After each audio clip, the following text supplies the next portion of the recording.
Gracias, listo, ya podemos iniciar.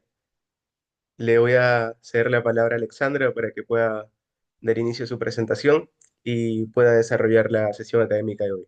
Muchas No, gracias, amigo. no, perfecto, gracias a usted, Pedro. Gracias.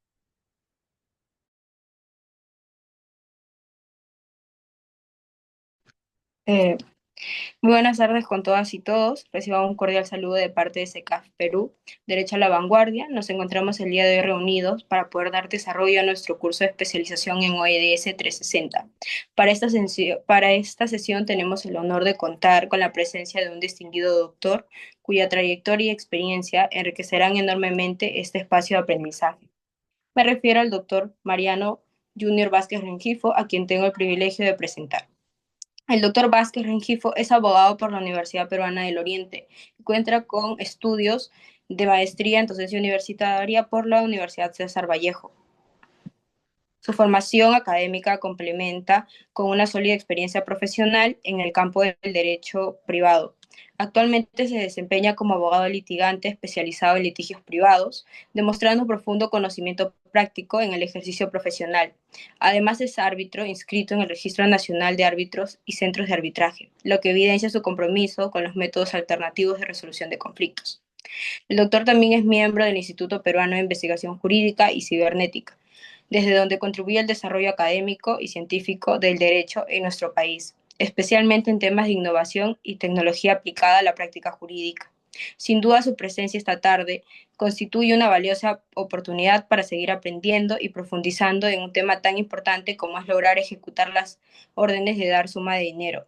Es así que le damos una calurosa bienvenida al doctor Mariano Vázquez Rengifo y le agradecemos profundamente por acompañarnos.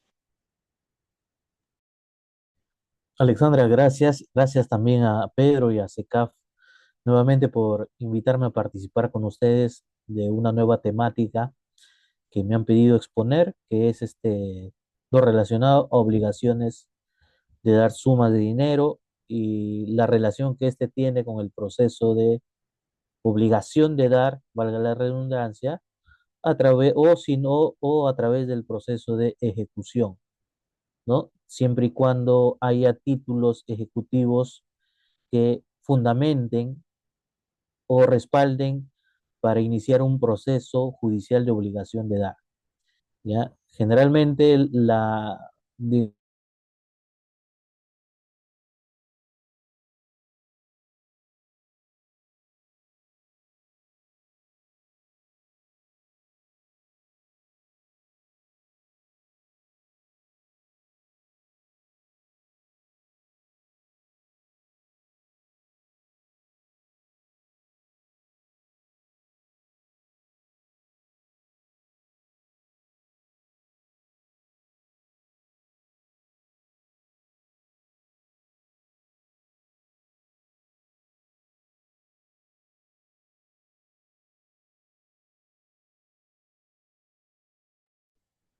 El doctor ha tenido un pequeño percance con la red, ya se está volviendo a conectar, me indica.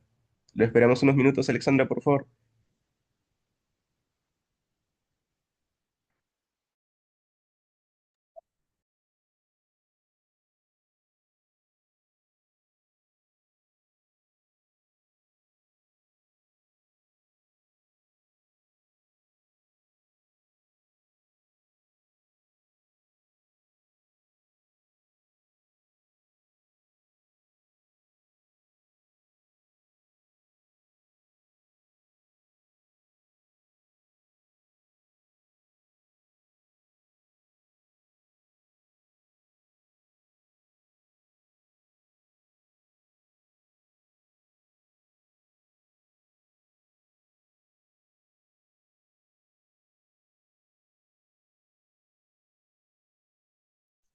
Hola, hola, ¿me escucha?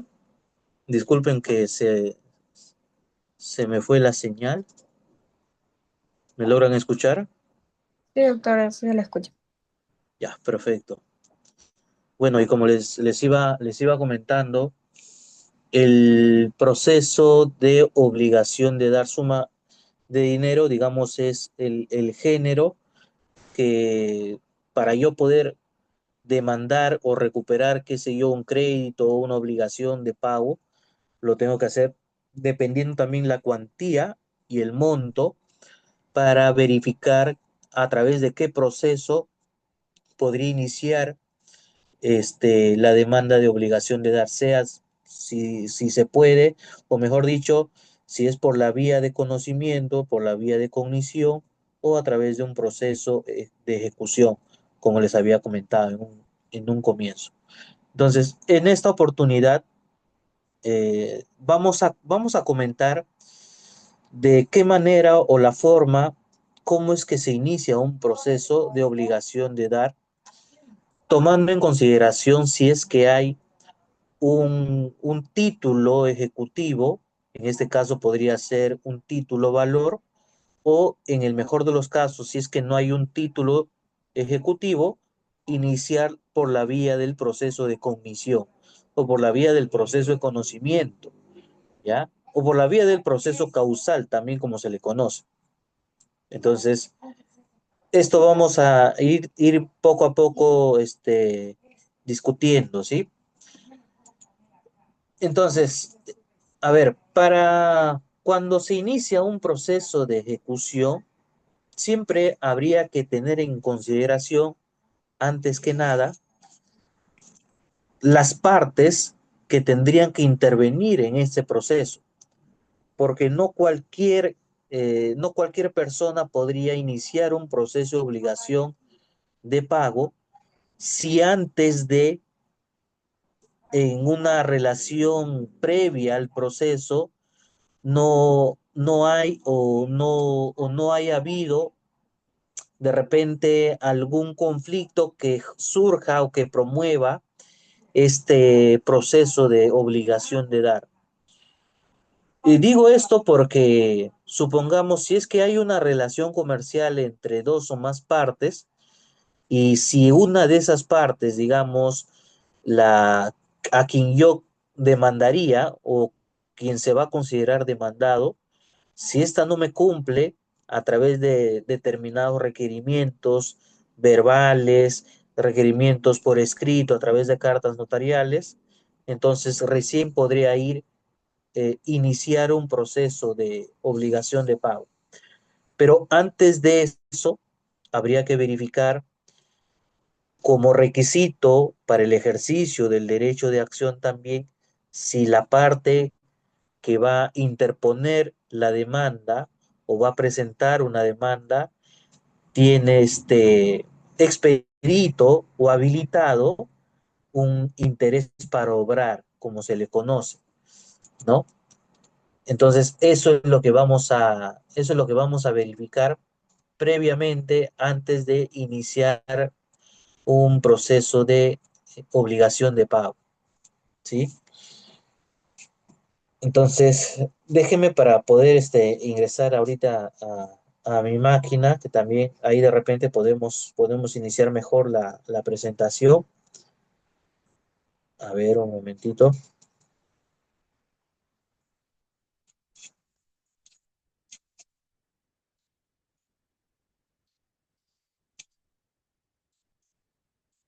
Y como les decía, les iba comentando, yo previamente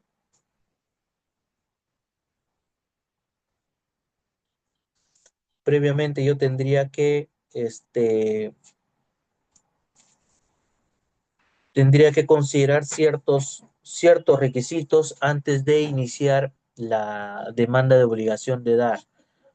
Como se trata de derechos disponibles, es decir, de derechos de las cuales yo puedo decidir qué es lo que yo podría adoptar, entonces, eso también hay que advertir antes de iniciar el proceso de obligación de pago. ¿Ya? Ahorita más o menos les quiero hacer como una especie de,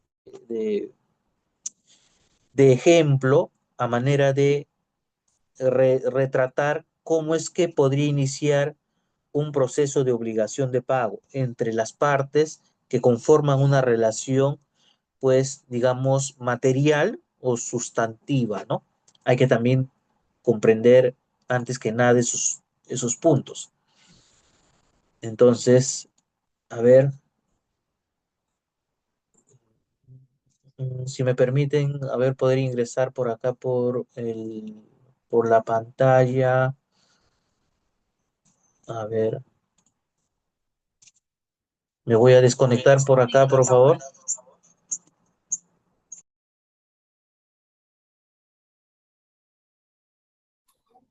Ahora sí, me logran escuchar y ver, ¿cierto? Sí, doctor.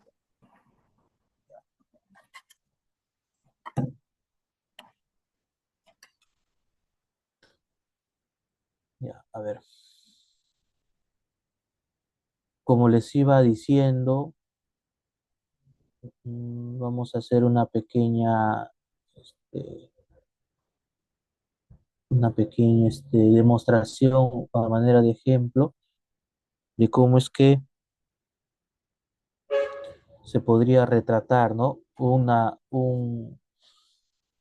relación comercial, por ejemplo, a ver,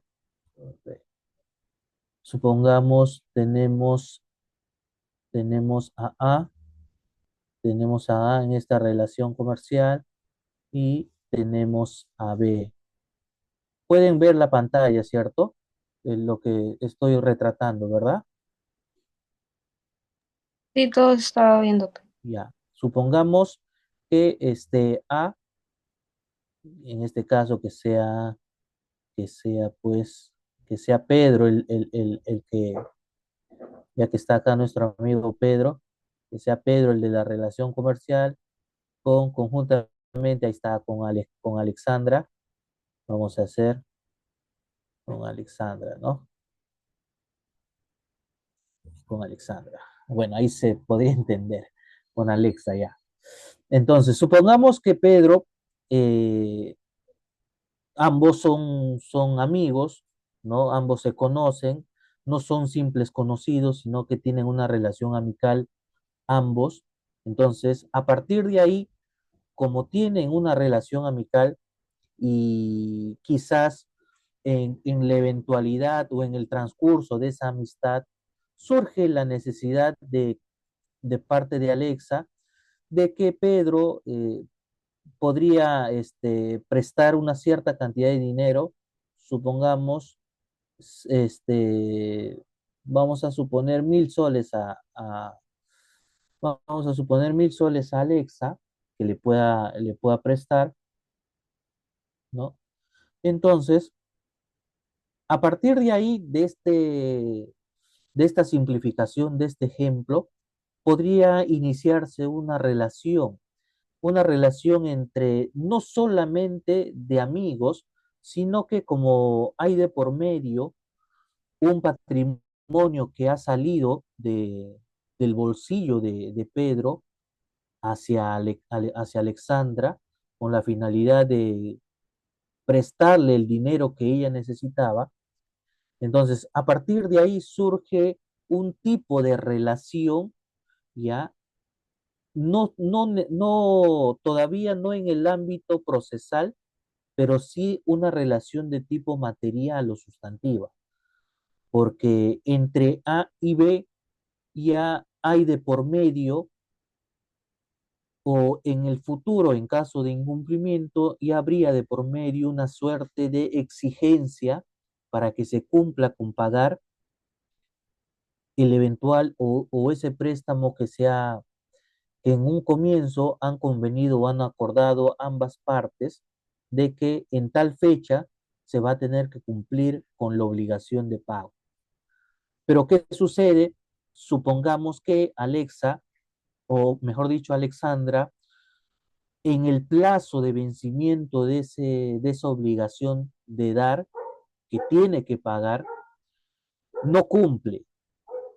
Entonces, evidentemente que Pedro, frente a la molestia de parte de B, en este caso Alexandra, de que no pueda cumplir con la obligación que sea acordado en un comienzo, entonces frente a ese reclamo, entonces Pedro, después de haber requerido todo el pago a través de requerimientos verbales, a través de requerimientos escritos, a través de cartas notariales exigiendo el cumplimiento del pago, entonces A partir de ahí, como hay un interés de parte de A, en este caso de Pedro, de recuperar la deuda, lógicamente, antes de iniciar un proceso judicial, en este caso A, que es Pedro, va a tener que requerir, si es que Pedro considera iniciar un proceso judicial,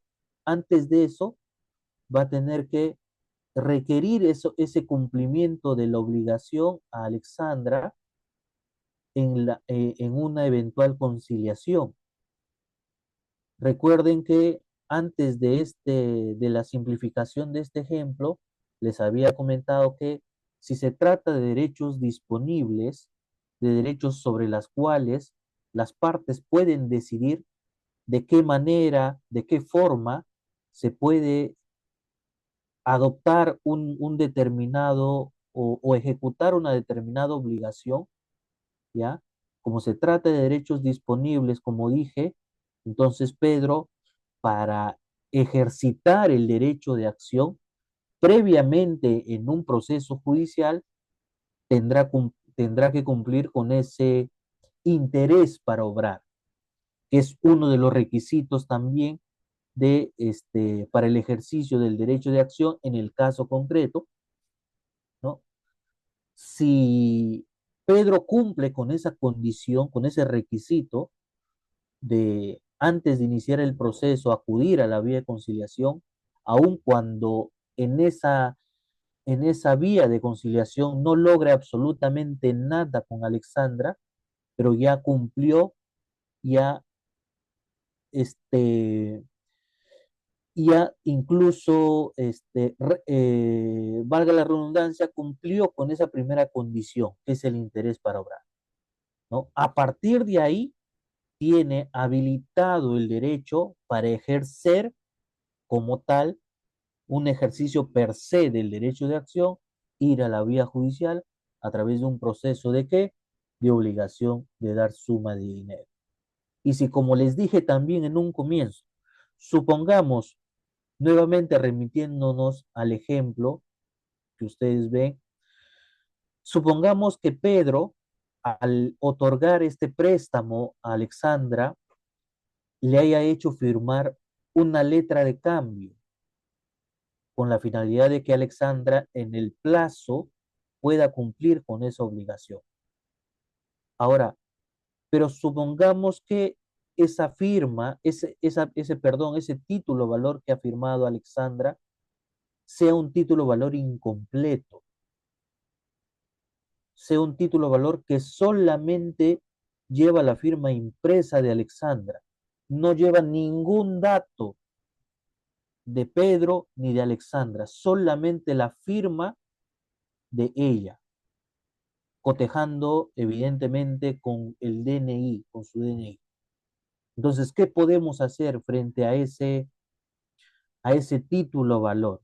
En ese supuesto, Pedro no tendrá que demandar ante el Poder Judicial, valga la redundancia, al tratarse de un proceso civil, no tendrá que demandar bajo las reglas de un proceso de conocimiento, sino que tendrá que directamente recurrir a la vía de ejecución. Sí, correcto, como nos dice Eric Espinosa, pedir la ejecución del título, efectivamente. Pero acá hay que tener un, una situación bien clara, una definición bien clara. No es que si bien nosotros al tener un título valor podremos recurrir a la vía de ejecución, este es el único medio de prueba válido si es que el título no se ha perjudicado, no se haya perjudicado. Esta es la única prueba, así como de acuerdo al título de la exposición, la prueba de oro, la prueba, digamos, la prueba de balas, si lo podríamos denominar de esa manera. Esta es la prueba de oro en los procesos de ejecución, los títulos, valores, siempre repito que no se hayan perjudicado, los títulos, valores para iniciar proceso de ejecución. Eso. Pero supongamos, si ese medio de prueba, no hablemos todavía de prueba per se o propiamente, pero ese medio de prueba, ¿ya?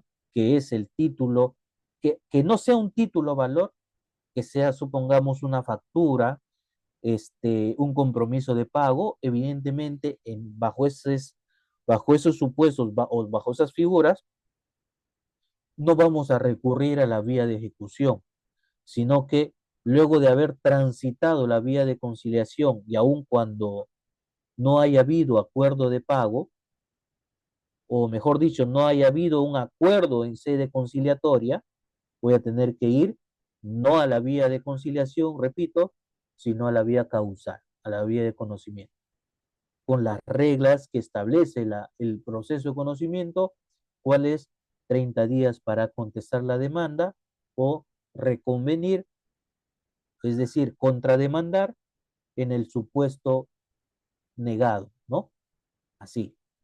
Pero si nos vamos a la vía de ejecución, la primera resolución, o mejor dicho, la resolución que expide el juez, porque a veces la primera puede ser una resolución de inadmisibilidad por inobservancia de requisitos o de documentos. Entonces, la primera resolución que podría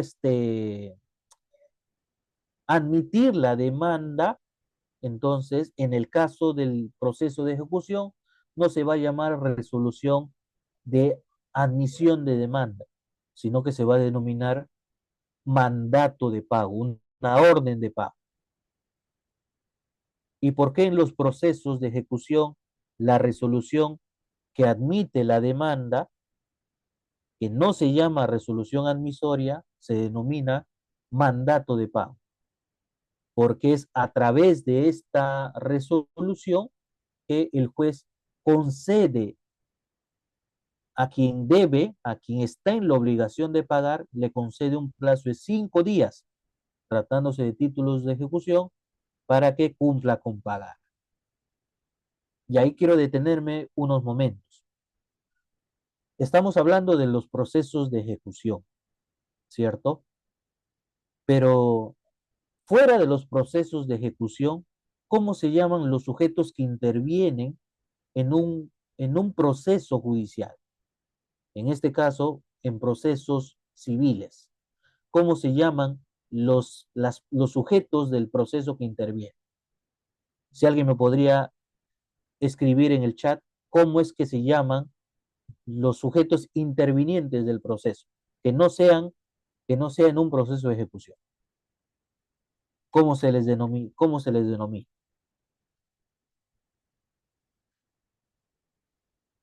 Sí, son las partes, pero individualmente, ¿cómo se le denomina a esas partes? Si en el proceso penal hablamos de denunciante, de denunciado, ¿cómo es que en el proceso civil se les denomina? En el proceso civil se les denominará demandante y demandado.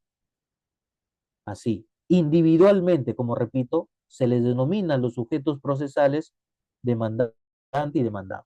En este caso, en el ejemplo retratado, el demandante será Pedro, porque frente al incumplimiento o frente a la falta de respuesta por parte de Alexandra, entonces Pedro, que inicie el proceso o el procedimiento conciliatorio, fuera ya del procedimiento conciliatorio, si inicia un proceso judicial, Pedro se le denominará demandante y Alexandra se le denominará demandada, que es el demandado o la demandada viene a ser la parte que resiste a la pretensión, que se niega a la pretensión del demandante.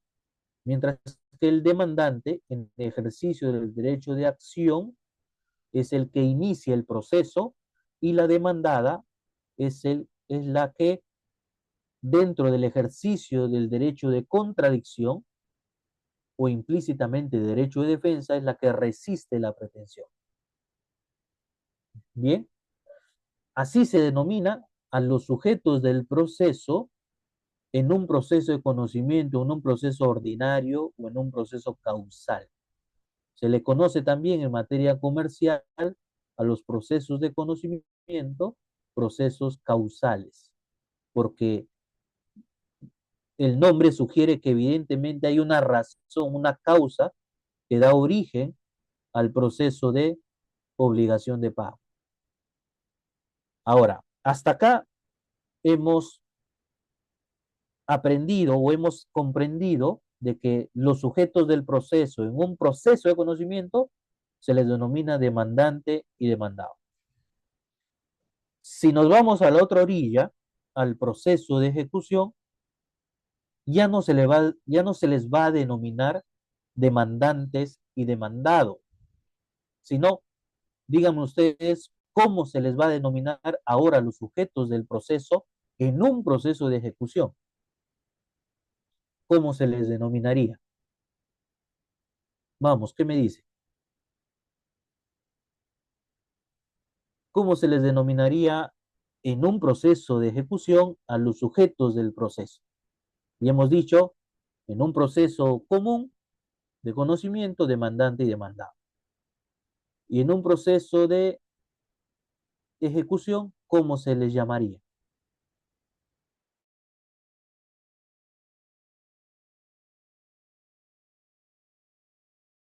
¿Está? En un proceso de ejecución se les denomina, al demandante se le denomina ejecutante. ¿Por qué? Porque va a ejecutar, está ejecutando un título ejecutivo. En este caso, de acuerdo al ejemplo que les he retratado, un título valor, ¿cuál es? Una letra de cambio.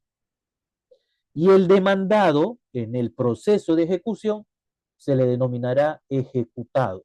Ejecutado o ejecutada, tratándose pues de una persona femenina. En este caso, Alexandra se le denominará ejecutada, porque sobre ella se está ejecutando, ¿qué cosa? Una letra de cambio. ¿Ya? Y recordemos, no sé si los que están presentes hayan llevado también título valor. Recordemos que un título valor, ¿qué cosa representa? ¿Qué contiene? Representa o contiene derechos patrimoniales. La letra de cambio, el pagaré, el cheque, representa o contiene derechos patrimoniales. No cualquier derecho patrimonial, sino un derecho patrimonial representado en qué? En términos económicos, en sumas de dineros. ¿Sí? Eso. Entonces, como en el proceso de ejecución se les va a denominar a cada sujeto procesal de acuerdo al el que ejerce la acción, el ejecutante, y la que resiste la pretensión, la ejecutada. Entonces, hasta ahí, una vez que tenemos identificadas las partes o los sujetos del proceso, ¿ya? Como para conocimiento, entonces podremos también, si es que conocemos de la normativa y de las reglas del proceso, hacer efectivo el cobro, ¿ya? Ya les había anunciado de que de esa relación material, de esa relación sustantiva entre A y B, si B no cumple y frente o posterior a los requerimientos verbales o por escritos, le he mandado una carta notarial exigiendo dentro de un plazo que pague esa obligación y no ha cumplido, entonces, y es más, en un comienzo A no le ha regalado dinero a B, sino le ha prestado bajo la condición de que ese dinero nuevamente o posteriormente retorne al patrimonio de A. Es un préstamo. ¿Y qué tipo de contrato es eso? A ver, los que han estudiado derecho de contratos. El préstamo de dinero, ¿qué tipo de contrato es? ¿Es un mutuo? ¿Es un comodato? ¿Qué tipo de contrato es? En este caso, si hablamos de una letra de cambio y frente al no pago dentro del plazo o a la fecha de vencimiento, evidentemente, supongamos que si A le ha prestado los 1.000 soles a B y con una suerte de interés que va a tener que pagar, ¿qué tipo de contrato? ¿Es un mutuo o es un comodato? Claro, evidentemente, si el dinero genera intereses, vamos a tener que hablar de un contrato de mutuo, como bien lo señala Pedro, ¿ya? Igual, Eric, muchas gracias. Entonces, eso. Entonces, si como B no cumple, ya me fui por la vía de conciliación, no he llegado a ningún acuerdo, se ha frustrado toda posibilidad o intento de acuerdo entre ambos sujetos, ambas partes intervinientes. Entonces, de esa relación material sustantiva que ha tenido A y B antes de iniciar el proceso, ¿ya? En el, en el interior del proceso, esa relación ya no se va a hablar de una relación sustantivo material. Como ya se inició un proceso, se va a hablar de una relación jurídica de tipo procesal. ¿Por qué? Porque esas partes o esas dos personas que han generado una obligación o que ha dado inicio a una relación, ha terminado ¿dónde? En un proceso judicial. Así. Entonces, eso, eso es lo que, eso es, digamos, un resumen de cómo se inicia un proceso de obligación de dar suma de dinero, una obligación de pago. ¿Sí? Ahora, tenemos que también, antes de poder iniciar o demandar, tenemos que analizar si ese monto de dinero que pretende el demandante cobrar se podría iniciar dentro de las reglas del proceso de conocimiento o dentro si es que no hay un título valor, dentro de las reglas del proceso abreviado del proceso sumarísimo. Digo esto ¿por qué? Porque habría que considerar cuánto es el monto o la deuda para yo, antes de plantear la demanda, considerar si esa pretensión económica este, da para iniciar el proceso bajo las reglas de conocimiento o bajo las reglas del proceso abreviado. Y digo esto porque si nosotros nos remitimos al artículo 400, si tienen su código, síganme por favor. Si nos remitimos al artículo 475, proceso de conocimiento, nos vamos a dar cuenta lo siguiente. Artículo 475, inciso 2, dice,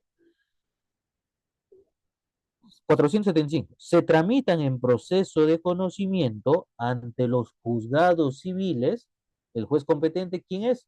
El juez civil. Se tramitan en este proceso, inciso 2, la estimación patrimonial del petitorio sea mayor de 1.000 URPs. Y de acuerdo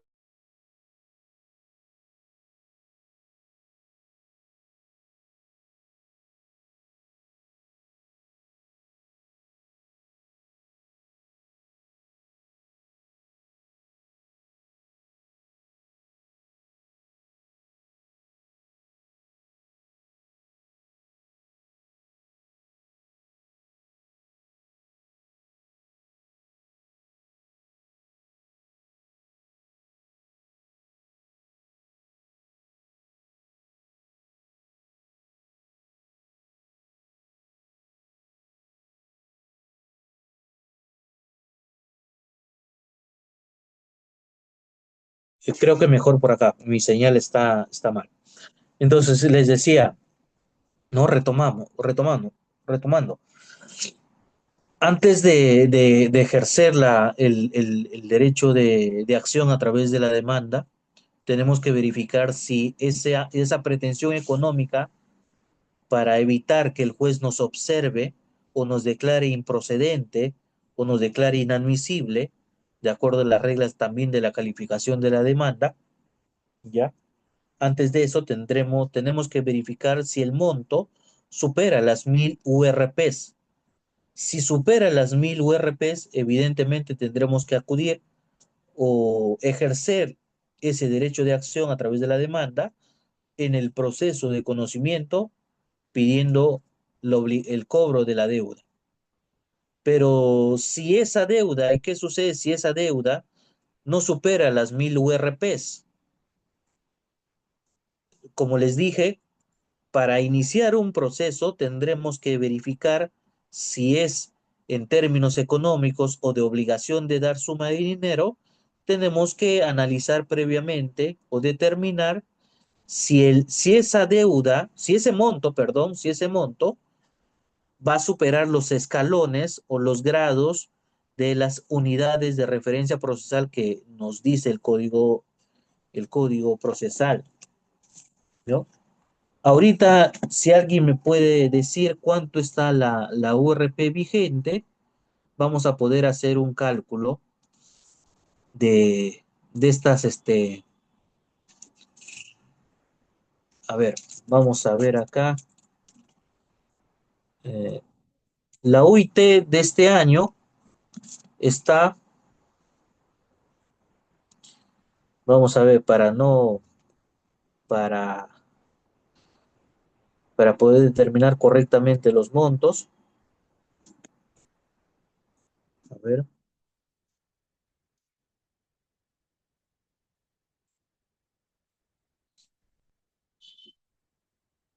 ya, la URP, cada URP equivale al 10% de la UIT. La UIT en este año es 5350. Entonces, ¿cuánto será la URP? Es 535 soles. Y estamos hablando, supongamos que la deuda sea de 1000. Evidentemente, esa deuda no supera las 1000 URPs, que es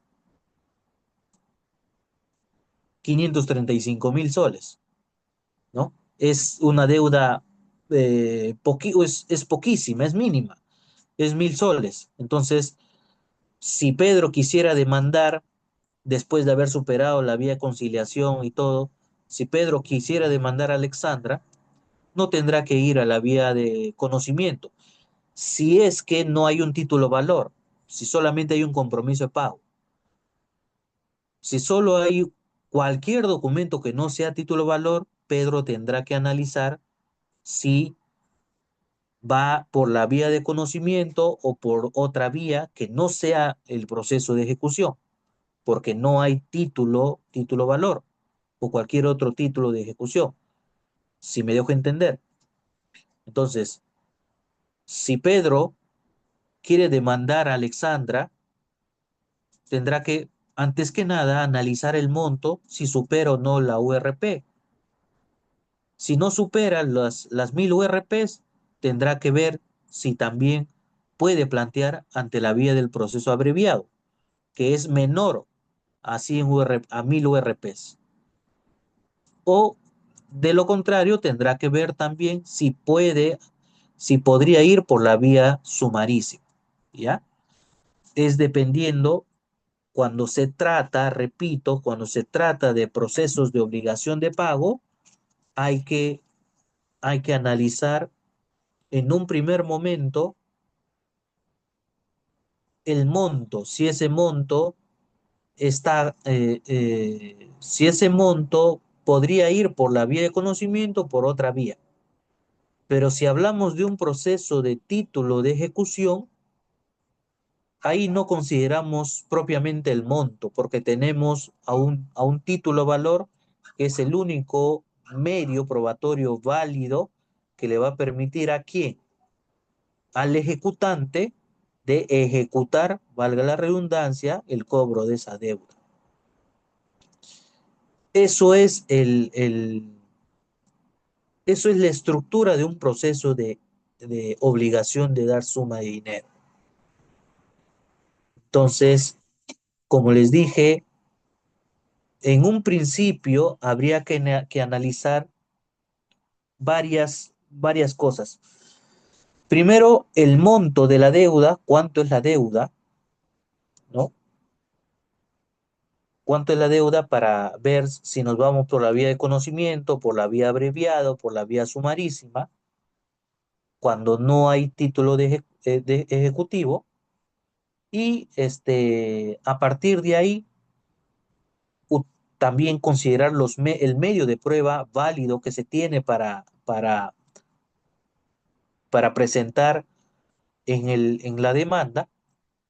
Y si iniciamos, si es que hay un título valor, un título de ejecución, si iniciamos bajo ese proceso, solamente se considera el documento.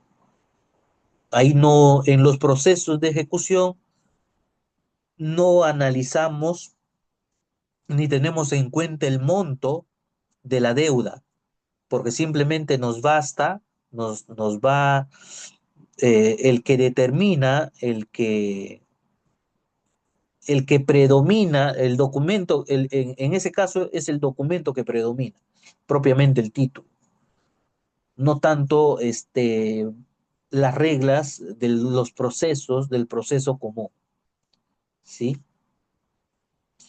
Eso es, estimados amigos, los que quería comentar acerca del proceso de obligación de dar suma de dinero. Entiendo yo de que en estos casos lo que se pretende es recuperar el crédito, recuperar el préstamo o ese dinero que yo pude haber esperado que me paguen, pero no se cumplió, o no cumplieron, o no cumplió el demandado o la demandada. En este caso, de acuerdo al ejemplo, sería la demandada, ¿no? O la ejecutada sería Alexandra, ¿no? Frente a ese no pago de la deuda. Ahora, ¿cuánto tiempo toma en recuperar ese pago o, o en hacerse efectivo el cobro de esa deuda? Eso es otra,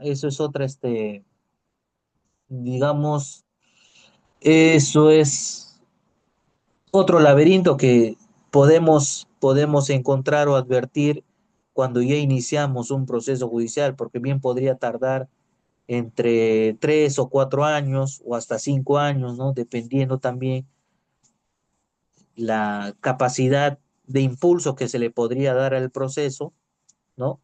Para evitar un tiempo muy extenso, ¿no? Así que, queridos amigos, esto les dejo como advertencia y como una explicación breve acerca del proceso del proceso de obligación de dar suma de dinero, sea en un proceso común o en un proceso de título de ejecución. Les agradezco de antemano. Doctor, gracias a usted. Quería hacerle dos preguntas, doctor, para luego también cederle la palabra a los demás conectados. Sí. Doctor, hablando de ya el ámbito práctico, ¿cuánto bordea más o menos el cobro de llevar un pequeño caso en ese sentido de obligación de dar suma de dinero?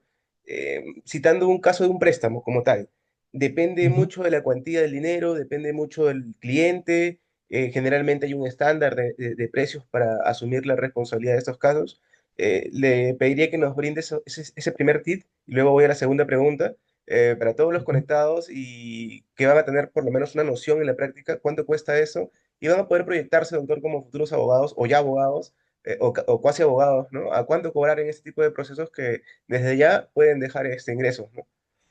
ujú. Claro, mucho va a depender, bueno, en principio del tipo de cliente, ¿no? del tipo de cliente, si ese, y también en parte del monto de la deuda que el cliente pretende ejecutar o pretende cobrar en la vía judicial. Porque si, por ejemplo, estamos hablando de 1.000 soles, evidentemente, como les dije, ese monto no supera las 1.000 URPs o los 535.000 soles. Pero también dependerá, por eso les dije, si estamos hablando de un título valor, ahí incluso ahí se suman los intereses, de acuerdo también al tiempo que ha venido el demandante o el ejecutante esperando que se le pague. Entonces, supongamos que sea un préstamo de 1.000 soles, ¿ya? No considero ahí iniciar un proceso judicial así, eh, de manera, digamos, indiscriminada o de pronto iniciar un proceso judicial, salvo que, pues, este préstamo de 1.000 soles se haya asegurado con cualquier otra garantía, ¿no? Supongamos, yo te presto los 1.000 soles, pero dame de garantía, qué sé yo, algún artefacto, ¿no? Para evitar que para evitar que efectivamente no me pagues, ¿no? O sea, yo me garantizo con ese préstamo de 1.000 soles con un bien. Entonces, aun cuando no me pagues, yo ya tengo un bien que efectivamente sea de valor también para mí, ¿no? Pero supongamos que hablemos de una deuda de 10.000 soles. Lógicamente ahí sí podríamos iniciar ya o podríamos vernos en el proceso judicial. Entonces es también el monto a considerar para iniciar un proceso judicial. Estamos hablando de una deuda de 10.000 soles o de una deuda de 15.000 soles. Entonces, no es que como abogado yo le voy a cobrar al cliente porque su deuda es de 15.000 soles, no le podría cobrar de repente, ya, tu deuda es de 15.000, ya bueno, te cobro 5.000 o te cobro 8.000 porque tu deuda es poquito o tu deuda es menor, sino vamos al tiempo que va a durar entre la demanda, entre la contestación, entre los diferentes tipos de audiencias o el retardo que va a ocasionar ese proceso. Por un lado, va a depender el monto, pero por otro lado, no tendría que depender el monto. Como te expliqué hace un comienzo, se trata de un préstamo de 1.000 soles, no voy a iniciar un proceso judicial por esa cantidad, salvo que yo haya sido un acreedor negligente que ni siquiera por ese préstamo haya pedido un bien de garantía. Y quizás ni en ese supuesto, porque por 1.000 soles te vas a tirar 5 o 6 años de proceso y vas a pagar al abogado por esa mínima cantidad. A lo que quiero llegar es que hay que evaluar bien sobre el monto que yo pretendo recuperar o cobrar. Estos tipos de casos podrían oscilar entre 10.000 o 15.000 o hasta 20.000, ¿no? Dependiendo, como te digo, de la cantidad que como abogado tú pretendas ver. Así.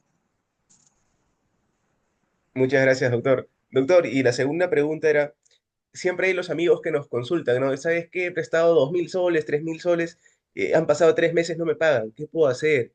¿Puedo Ujú. mandar una carta notarial? ¿Los demandamos? Tú como abogado, ¿no? Como casi abogado te preguntan, ¿no? ¿Qué hacemos? ¿Cómo podemos resolver este problema? Doctor, ¿ahí qué aconseja usted? No, o sea, no es que no puedes enviar cartas notariales, tú lo puedes enviar. Recordemos que la carta notarial es una declaratoria de guerra, en términos así sencillos, porque en la carta notarial, como su mismo nombre sugiere, el que interviene es un notario, ¿sí o no? El que interviene es el notario con la finalidad de hacer ver de que, mira, no me has pagado, entonces ya con este personaje, que es el notario, que no es un funcionario servidor público, ojo ahí, pero es una autoridad que le reviste de solemnidad, de formalidad al documento. Entonces, ya con la certificación de un notario, me habilita ya para iniciar un proceso judicial. Yo podría mandar cartas notariales, sí. En el argot criollo, la carta notarial implicaría es promover un susto, hacer asustar a esa persona que no me está pagando, porque esa persona que es muy común pensar, va a decir, ya me has mandado carta notarial, podría iniciar acciones legales, pues, ¿no? Y siempre se estila consignar eso en las cartas notariales, ¿no? Por eso yo digo, con las cartas notariales se genera ¿qué cosa? Un susto, un temor para esa otra persona, porque quizás ahí te va a resultar que te paguen o que te diga ya lleguemos a un acuerdo, ¿no?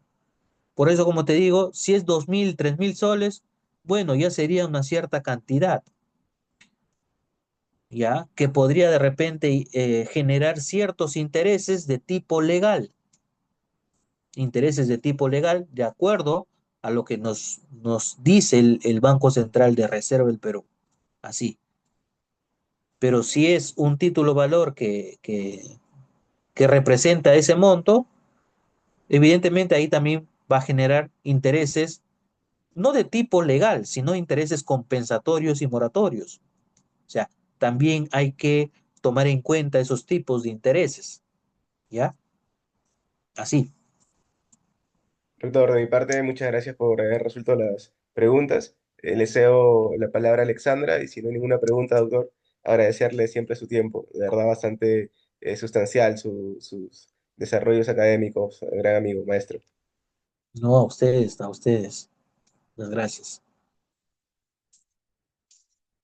Bueno, doctor, le agradecemos profundamente por su valiosa exposición, por poder compartir con nosotros sus conocimientos y experiencias, que, bueno, sin duda han contribuido, ¿no?, al fortalecimiento de nuestra formación profesional.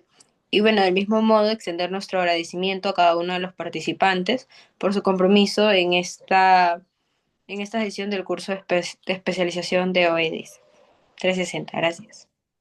Alexandra, gracias. Gracias nuevamente a todos ustedes con la esperanza de poder hacer entender o comprender un poquito del proceso de obligación de dar, que como les he comentado, hay que analizar bien el tipo de pretensión que podemos o que nos va a servir para iniciar. Sí, les agradezco nuevamente a todos, a ti Pedro, y bueno, nuevamente en una próxima nos veremos.